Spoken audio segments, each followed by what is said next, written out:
సిద్దిపేట జిల్లాలో ప్రముఖ పుణ్యక్షేత్రమైన కుమ్రవల్లి శ్రీ మల్లికార్జున స్వామి దేవాలయం భక్తులతో కిటకిటలాడింది. కార్తీక మాసం ఆదివారం సెలవు దినం కావడంతో ఆలయ పరిసరాలు మల్లన్న నామస్మరణతో మార్మోగాయి. ఉదయమే భక్తులు కళ్యాణకట్ట వద్ద స్వామివారికి తలనీలాలు సమర్పించి పవిత్ర కోనేరులో స్నానం ఆచరించి మల్లికార్జున స్వామివారికి మొక్కులు చెల్లించుకున్నారు. అనంతరం గంగిరేవి చెట్టు వద్ద పట్నాలు వేసి బోనాలు సమర్పించారు. ఈ సందర్భంగా ఆలయ ప్రధాన అర్చకులు మహాదేవుని మల్లికార్జున్ మీడియాతో మాట్లాడారు. కార్తీక మాసం సందర్భంగా భక్తులు సుమారు 30,000 మంది స్వామివారిని దర్శించుకున్నట్లు పేర్కొన్నారు. ఆలయానికి విచ్చేసిన భక్తులకు ఆలయ అధికారులు సకల ఏర్పాట్లు చేస్తున్నట్లు తెలిపారు.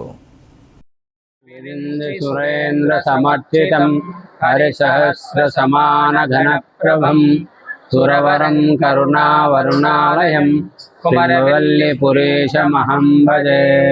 ఓం శ్రీ మల్లికార్జున స్వామి నమః. తెలంగాణ రాష్ట్రంలో ప్రముఖ దేవాలయమైన ఈ మల్లికార్జున స్వామి క్షేత్రం. ఈ క్షేత్రంలో పరమశివుడే మల్లికార్జున స్వామి అవతారం వెలిచాడని భక్తుల విశ్వాసం. అదేవిధంగా ఈరోజు కార్తీక మాసం స్వామివారి ఆదివారం. ఈరోజు భక్తులు సుమారు 25,000 నుండి 30,000 మంది భక్తులు వచ్చారు. అభిషేకాలు, పట్నాలు, బోనాలు, నిత్య కళ్యాణాలు, తదనంతరం స్వామివారి దర్శనం అనంతరం ఎల్లమ్మ దేవాలయం వద్ద దర్శనం చేసుకోవడం ఆనవాయితీ. ఇక్కడికి ఉదయం నుండే 6 గంటల నుండి క్యూ లైన్ల ద్వారా ధర్మదర్శనం, శీఘ్ర దర్శనం, విశిష్ట దర్శనం ద్వారా 3 లైన్ల ద్వారా ఈరోజు భక్తులు స్వామివారిని దర్శించుకుంటున్నారు.